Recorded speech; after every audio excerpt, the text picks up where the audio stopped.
behind a Texas cartoon contest that featured the Prophet Muhammad and led to that deadly shooting in Texas, has now turned her attention to Washington, D.C. Pamela Geller announcing she has submitted that winning cartoon from her contest to be displayed on buses and train stations in Washington. No official decision yet on whether it will be shown, but in a fiery exchange on Fox News, Geller addressed critics who say her fight is not about free speech, but about hatred. The political, cultural, and academic elites are censoring this cartoon. And we're running this cartoon, the winning cartoon in our Muhammad art exhibit, by a former Muslim, Bosch Boston, to show the American people what is being kept from them. Well, nobody is saying that you can't see this ad or cartoon or anything. If you want to see it, Sean, I think Ms. Geller is doing it intentionally to provoke a controversy. And it is fierce bullies like Juan Williams who want to impose the Sharia. This is the Sharia, Juan. Where are you going to stop? Are you going to stop drinking beer? Are you going to stop girls from wearing short skirts? It's not to be provocative.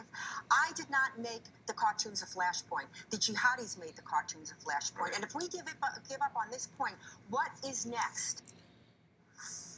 With me now, Rabbi Pesner. He's the director of Religious Action, the Religious Action Center of Reformed Judaism. Welcome, sir. Hi, Carol. How are you this morning?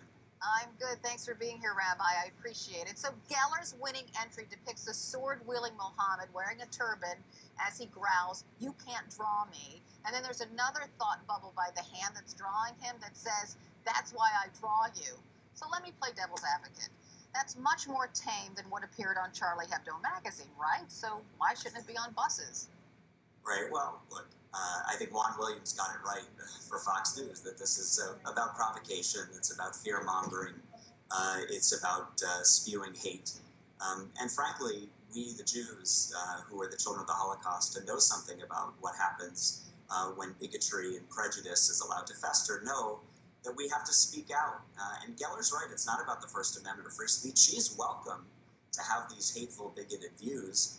But, Carol, we are obligated as people of faith and as leaders to condemn those bigoted views, to call out prejudice when we see it, and call for civil, thoughtful dialogue that does not cast aspersion on an entire people and an entire religious tradition. The Transit Authority in Washington, D.C. is reviewing Geller's request. What do you think the decision will be? Well, you know, I can't read their minds, and you can probably see in the background, here I am in the Religious Action Center in the center of Washington, D.C., at DuPont Circle. There are buses going by in the background. Whatever they decide, the American society and the First Amendment are strong enough to withstand hateful rhetoric and hateful speech. I would just call upon all people of goodwill, Christians and Muslims and Jews and other faith traditions, to come together around civil discourse about what brings us together.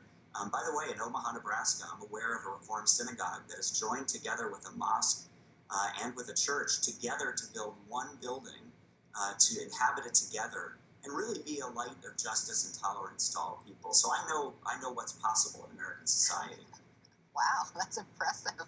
So let me pose this question to you, though, Rabbi. So Geller's group posted an image on buses last year in Washington, D.C. that read, "Islamic Jew hatred, it's in the Quran."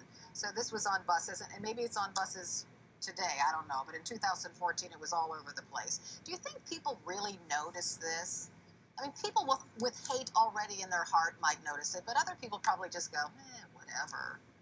You know, Carol, I'm really glad you point that out. I think most Americans have bigger problems that we're up against. Economic disparities, the struggle for the middle class and working families. People are trying to get to work, and they're trying to live their lives. It's on us in the faith community to rise the more important issues of the day. How we're going to deal with civil rights and economic justice and working families across the United States, and not get sidetracked, honestly, by what is a sideshow.